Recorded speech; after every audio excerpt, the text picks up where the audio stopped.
நம்ம வீடுகளில் வாரத்துக்கு 2 தடவை சாம்பார் கண்டிப்பாக செய்வோம். அந்த மாதிரி செய்யும்போது ஒவ்வொரு தடவையும் பார்த்தீங்கன்னா, ஒவ்வொரு விதமான டேஸ்ட்டாக இருக்கும். ஒரு நேரம் நல்லா இருக்கும். ஒரு சில நேரம் பார்த்தீங்கன்னா, நமக்கே பிடிக்காத மாதிரி ஒரு டேஸ்ட்டில் வந்து அமையும்.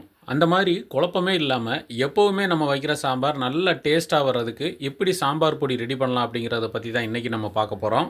இந்த காம்பினேஷனில் சாம்பார் பொடி ரெடி பண்ணி நீங்கள் வச்சுக்கிட்டிங்கன்னா, உங்களுக்கு சாம்பார் வைக்கும்போதெல்லாம் இது ரொம்ப யூஸ்ஃபுல்லாக இருக்கும். இன்றைக்கி நம்ம சொல்லியிருக்கிற பொருட்களை எல்லாத்தையுமே எடுத்து வெறும் வாணலியில் ட்ரையாக வறுத்து ஆற வச்சுட்டு அப்புறமா நீங்கள் பொடி பண்ணி வச்சுக்கிட்டீங்க அப்படின்னா, ஒவ்வொரு தடவை சாம்பார் வைக்கும்போது நீங்கள் யூஸ் பண்ணிக்கலாம். இப்போது என்னென்ன பொருட்கள்னு பார்த்துடலாம். கடலைப்பருப்பு 50 கிராம், உளுந்தம்பருப்பு 2 டேபிள் ஸ்பூன், வெந்தயம் 1 டேபிள் ஸ்பூன், மிளகு 1 டேபிள் ஸ்பூன், சீரகம் 50 கிராம், விதை மல்லி 100 கிராம், காய்ந்த மிளகாய் 125 கிராம், மஞ்சள் தூள் 1 டீஸ்பூன், பெருங்காயத்தூள் 1 டீஸ்பூன், கருவேப்பிலை 1 கைப்பிடி. இந்த பொருட்களை எல்லாத்தையுமே எடுத்து நல்லா பக்குவமாக வறுத்து அதுக்கப்புறம் ஆற வச்சு அரைச்சி எடுத்து வச்சுக்கோங்க. இந்த சாம்பார் பொடி அரைச்சதுக்கப்புறம் உங்கள் வீட்டில் தினம் தினம் சாம்பார் தான். இதே மாதிரி மணமாக சாம்பார் செஞ்சு உங்கள் வீட்டில் இருக்கிற எல்லாரையும் அசத்துங்க. நன்றி.